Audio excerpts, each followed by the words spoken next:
Hi everyone, welcome back. Today we're going to learn something new and fun, algebra. Don't worry, I'll explain everything step by step. Today's lesson is called solving for x. Solving for x means finding the missing number in a math sentence.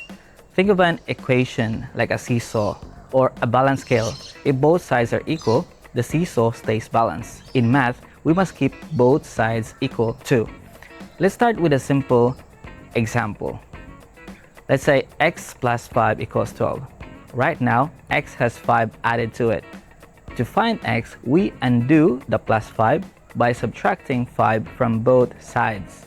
So that becomes 12 minus 5 is 7. So x equals 7. Great job. Let's check our answer. 7 plus 5 equals 12. So it works. Now let's try another one. Let's say 2x equals 10. This means 2 times x equals 10. To undo multiplying by 2, we divide both sides by 2. 10 divided by 2 is 5, so x equals 5. Now let's check it.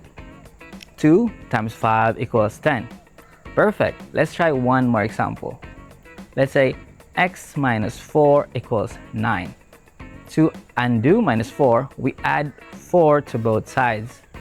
So 9 plus 4 is 13. That becomes x equals 13. Here's the most important rule to remember. Whatever you do to one side of the equation, do the same to the other side.